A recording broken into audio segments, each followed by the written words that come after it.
E aí, pessoal?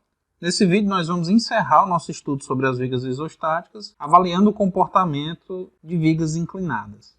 Esse tipo de viga é normalmente empregado como suporte de alguns elementos inclinados, como, por exemplo, em lajes de cobertura inclinadas, galpões em concreto pré-moldado, temos as vigas PAV, que são usualmente inclinadas,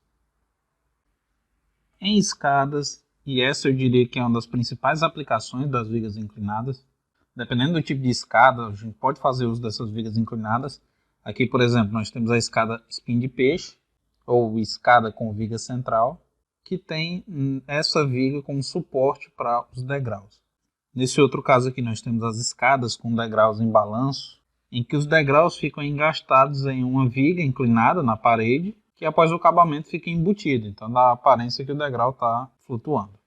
Em escadas pré-moldadas se usam muito, nesse caso aqui nós temos as famigeradas vigas jacaré, que são vigas dentadas, há quem chame também de viga serrote, que tem um uso extremamente comum em estádios. Se vocês derem uma pesquisada aí sobre a estrutura do Arena das Dunas, ou do estádio Mané Garrincha, lá em Brasília, vocês vão ver que as arquibancadas foram feitas em concreto pré-moldado e a estrutura de suporte do degrau da arquibancada é feita com as vigas jacaré, que são vigas inclinadas. Enfim, são várias as aplicações dessas vigas inclinadas em edificações usuais.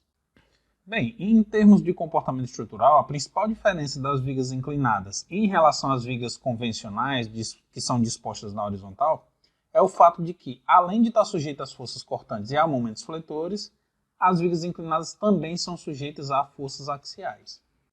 Portanto, se nós fizermos uma seção aqui, a uma distância x, nós teremos o surgimento de força axial, força cortante e momento fletor.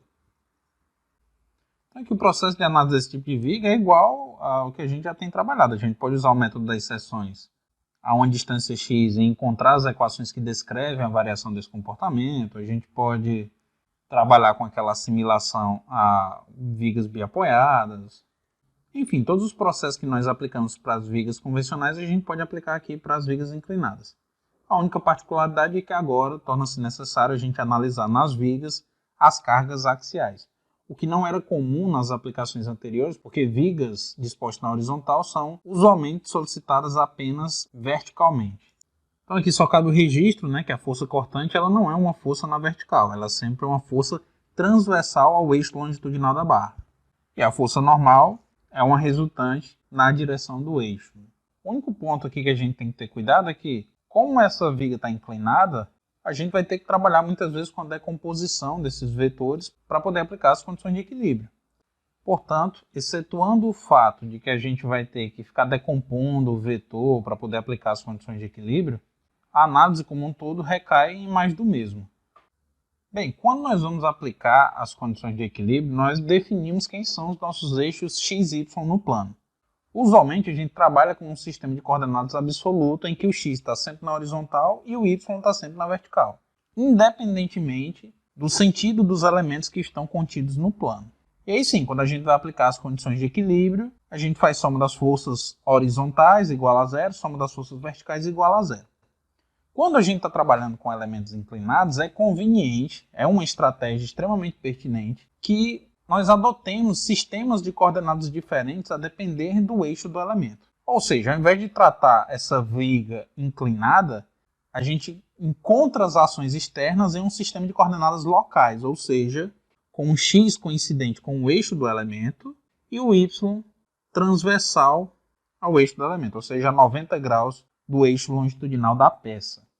E aí, ao invés de aplicar as condições de equilíbrio em um x e y absoluto, a gente aplica em um sistema local de coordenadas, ou seja, um sistema relativo, que depende do sentido do elemento. Então, a ideia que eu quero trabalhar com vocês é de identificar todas as forças externas, decompor essas forças para um sistema de coordenadas locais, e aí a análise ela procede tal como era feita com as barras na horizontal. A gente deixa de trabalhar com a peça inclinada e ela fica na horizontal, beleza? Então vamos lá, vamos tentar aplicar essa estratégia nessa viga inclinada biapoiada. A primeira coisa que eu vou fazer é encontrar a resultante dessa força distribuída. Então a gente tem uma carga distribuída no plano horizontal, ou seja, ela se distribui na projeção horizontal da viga. Lembrando que essa viga também poderia estar submetida a uma carga distribuída ao longo de todo o seu comprimento. O que não é o caso, a carga é distribuída só na projeção horizontal. A resultante dessa carga vai ser Q vezes L. As reações de apoio, né, em função da simetria, serão aqui QL sobre 2 e aqui QL sobre 2. Cada apoio vai receber metade do carregamento. Essas são, portanto, as minhas ações externas à estrutura. Só que eu vou trabalhar com um sistema de coordenadas em que o x coincide com o eixo do elemento e o y está a 90 graus desse. Ou seja, eu vou precisar decompor as minhas forças, tanto a resultante dessa carga distribuída, como as reações de apoio. Então eu sei que esse ângulo que a barra forma com a horizontal é θ, ou seja, aqui também é θ, e que a projeção transversal desse vetor é adjacente ao ângulo. Portanto, a função trigonométrica que relaciona o cateto adjacente ao ângulo e a hipotenusa, que é esse vetor resultante, é o cosseno. Ou seja, para eu encontrar a projeção transversal à barra desse vetor Q vezes L, basta que eu multiplique pelo cosseno do ângulo, e para achar a projeção paralela ao eixo, basta que a gente multiplique pelo seno do ângulo. Portanto, aqui está representado o efeito da resultante dessa carga distribuída transformada para o sistema de coordenadas locais. O mesmo eu vou fazer com as reações de apoio. Então, o QL sobre 2 vai ser decomposto nos dois eixos, e aí a componente transversal à barra dessa reação vai ser QL sobre 2 vezes o cosseno do ângulo, assim como a componente paralela ao elemento vai ser QL sobre 2 vezes o seno do ângulo. Lembrando, pessoal, que aqui as reações de apoio ficaram QL sobre 2 porque só tinha força vertical, né? Ou seja, se nós fizermos o somatório das forças horizontais igual a zero, a gente percebe que essa reação horizontal aqui, no apoio de baixo, ela inexiste. Bem, e aí a gente tem que lembrar que essa carga, QL vezes cosseno do ângulo, é a resultante da carga distribuída. Então, a gente não pode esquecer de transformar ela de volta. Aqui ela está sendo tratada como uma carga concentrada, mas é sabido que o comportamento de uma peça sujeita a uma força concentrada é completamente diferente de uma peça sujeita a carga distribuída. Então, para voltar essa peça aqui para um carregamento distribuído, eu vou pegar esse valor QL cosseno do ângulo e vou dividir pelo comprimento da barra. Ou seja, para saber a intensidade dessa carga distribuída na viga, eu vou pegar QL, cosseno do ', e dividir por L', que é o comprimento real da peça. E o mesmo eu vou fazer para a carga distribuída axialmente na barra. Portanto, pessoal, aqui fica a minha viga inclinada com todas as ações externas decompostas para um sistema de coordenadas locais. Agora é só a gente virar essa folhinha e trabalhar com ela na horizontal, como a gente já está acostumado de fazer. E aí, pessoal, agora está fácil, né? A gente recaiu na nossa clássica viga biapoiada, submetida a uma carga uniforme distribuída, cuja análise vocês já têm de cor, afinal já fizeram muitas vezes. A única novidade em relação às vigas que nós havíamos trabalhado até então é a existência dessa carga distribuída horizontal e das suas consequentes reações de apoio. Então aqui, além do diagrama de força cortante momento fletor, que vocês já sabem como fazer, a gente vai precisar traçar também o diagrama de força normal, que segue a mesma premissa dos outros diagramas. Só lembrando, né, uma força normal será considerada positiva quando ela estiver tracionando a barra e, portanto, negativa quando estiver comprimindo. Mas a estratégia é a mesma. Força concentrada transversal à barra gera um salto no diagrama de força cortante. Quando a força está para cima, o salto é para cima, ou seja, é um salto positivo. No caso da força horizontal, o salto ocorrerá no diagrama de forças normais. Esse salto vai ser para cima, ou seja, positivo, quando a força estiver para a esquerda. Então essas duas reações aqui vão gerar saltos, ambas vão gerar salto para baixo porque ambas estão para a direita. Ambos geram uma força normal negativa. E a variação provocada pela força axial distribuída, a gente vai calcular também, assim como na força cortante, obtendo a resultante desse carregamento distribuído. Então, para saber quanto vai variar do ponto A até o ponto B, a força normal, eu multiplico o QL seno de θ sobre L por por Lzinho.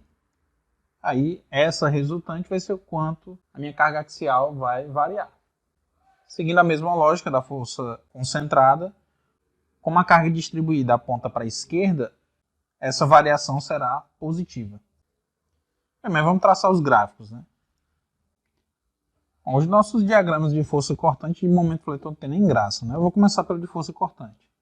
Aqui na extremidade esquerda tem uma força concentrada de QL cosseno do ângulo sobre 2. Então ele vai subir, né? A força está para cima, ele sobe QL cosseno de θ sobre 2. E vai variar o equivalente à área do carregamento distribuído. Ou seja, vai variar o equivalente a QL cosseno de θ sobre L vezes L. Lzinho, né, que é o comprimento do elemento. Corta L com L e ele vai variar QL cosseno do ângulo. Como a força está para baixo, é negativa, então QL cosseno do ângulo sobre 2 menos QL cosseno do ângulo vai para menos QL cosseno do ângulo sobre 2. E aí na extremidade direita tem uma força com essa intensidade que vai fechar o diagrama, ou seja, nada demais. Dessa maneira, assim será o nosso diagrama de força cortante. Uma viga biapoiada sujeita a uma carga uniformemente distribuída, nós já conhecemos como é o comportamento. O momento fletor ele varia parabolicamente e tem um valor máximo igual ao valor do carregamento distribuído vezes o comprimento ao quadrado dividido por 8. No nosso caso, como vai ficar? Vai ficar o carregamento, que é QL cosseno de θ sobre Lzinho, vezes o comprimento do elemento ao quadrado, então Lzinho ao quadrado, sobre 8. E corta o Lzinho aqui com o quadrado, e nós temos Qzinho, L, cosseno de θ, vezes Lzinho sobre 8. Só, pessoal, que cosseno do ângulo vezes o comprimento é igual ao Lzão. Reparem aqui, ó. Se a gente pegar a barra, reparem aqui na nossa estrutura. Se a gente for calcular o cosseno desse ângulo, cosseno é igual ao cateto adjacente, que é o Lzão, sobre a hipotenusa, que é o Lzinho. Ou seja, o Lzão é igual a cosseno do ângulo vezes Lzinho. Ou seja, isso aqui é Lzão. Sendo assim, o nosso momento fletor máximo será QL ao quadrado sobre 8.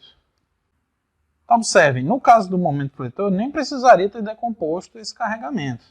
Bastava eu ter utilizado a projeção horizontal, que é L2 sobre 8. Isso porque, pessoal, o momento fletor ele não é como uma força que depende se está para cima, para baixo, para a direita, para a esquerda. Ele é um giro no plano em torno do eixo Z, que é o eixo perpendicular a esse plano.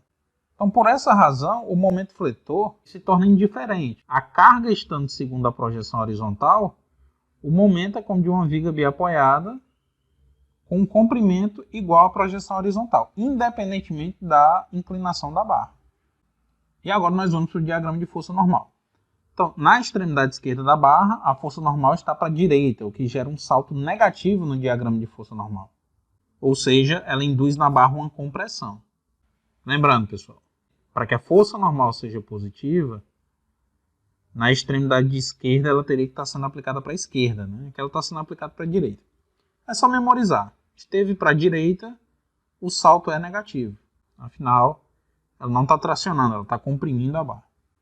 Então a gente vai descer aqui para menos QL sobre 2 vezes o seno do ângulo. A carga distribuída axial tem uma resultante obtida fazendo QLzão vezes seno do ângulo sobre Lzinho vezes Lzinho. É assim que a gente acha a resultante do carregamento distribuído. E essa resultante é quem vai me dizer a variação da força normal ao longo do comprimento. Então aqui tem menos QL seno de θ sobre 2, mais, porque está para a esquerda, o que causa uma variação positiva na força normal. Então, mais QL seno de θ vai para mais QL seno de θ sobre 2. E como essa carga distribuída é uniforme, a força normal varia linearmente. Ou seja, do meio para trás, a barra vai estar sendo comprimida e do meio para frente, a barra vai estar sendo tracionada. Momento fletor todo positivo, que indica que em toda a peça a fibra superior dela está comprimindo e a fibra inferior tracionando. A força cortante aqui do meio para a esquerda está distorcendo positivamente, ou seja, a deformação do cisalhamento é no sentido horário, né, essa distorção, e do meio para a direita é no sentido contrário. A distorção negativa. A deformação do cisalhamento ela ocorre no sentido anti-horário. E aí, pessoal, é claro, como a barra está inclinada, a gente representa esses diagramas também inclinados. Esses são, finalmente, os diagramas de esforços internos de uma viga inclinada. E que fique bem claro, pessoal, a gente poderia aplicar o método das seções também, a uma distância x e encontrar as equações que descrevem essa variação, muito embora nitidamente isso seja desnecessário. O método gráfico, conforme a gente acabou de ver, se mostra bem simples e não tem muita novidade não, né, pessoal? A única coisa aqui que a gente teve que fazer foi decompor as forças externas segundo o sistema de coordenadas locais, que é uma possibilidade, não é obrigatório vocês fazerem isso também não. Vocês podem trabalhar com x e y convencional, fazer somatório de forças considerando o x global, enfim. Vocês têm essa alternativa. Contudo, eu gosto de fazer essa etapa inicial e trazer o nosso problema para o convencional. Decompõe todas as ações externas, isso inclui o carregamento que a estrutura está submetida e as reações de apoio. Desenho tudo na horizontal e aí trabalho como eu já tenho um hábito. Beleza? Só tomem cuidado com a escolha, tá? Por exemplo, se nós fôssemos cortar a peça aqui e definir aqui como x, não teria problema algum. Vocês iam reparar que para o momento fletor vocês iam chegar na mesma equação que seria obtido caso estivessem trabalhando com uma viga biapoiada, né? Ou seja, a carga projetada aqui, ó, segundo esse x, a equação dá a mesma para o momento. E na hora de aplicar as condições de equilíbrio para obter a força normal em função de x e obter a força cortante também em função de x, vocês iam ter que fazer o somatório das forças no sistema local. Ou seja, vocês iam ter que somar as forças aqui, aqui seria o x, aqui seria o y. Caso contrário, esse v de x teria que ser decomposto conforme sua projeção horizontal e vertical, assim como a força normal. Então, nesse nó aqui, se eu quisesse trabalhar com um sistema x global, absoluto, nós teríamos aqui um v de x horizontal, um v de x vertical, um n de x horizontal e um n de x vertical. O v, nesse caso, fica para baixo. Então, vocês teriam duas equações, né? Porque quando vocês fizerem somatório de forças, iria aparecer nx e v de x. E o mesmo aconteceria quando vocês fizessem somatório das forças verticais. Ou seja, não é prático, tá bom? Então, para aplicar as condições de equilíbrio, elas deveriam ser feitas num sistema de coordenadas locais de todo modo, embora o x de referência fosse global, tá bom? Então é isso, pessoal. No próximo vídeo eu vou fazer um exercício com valores numéricos aqui para a gente traçar esses diagramas, tal como fizemos aqui para a viga biapoiada. Tá massa? Valeu, pessoal, e até a próxima.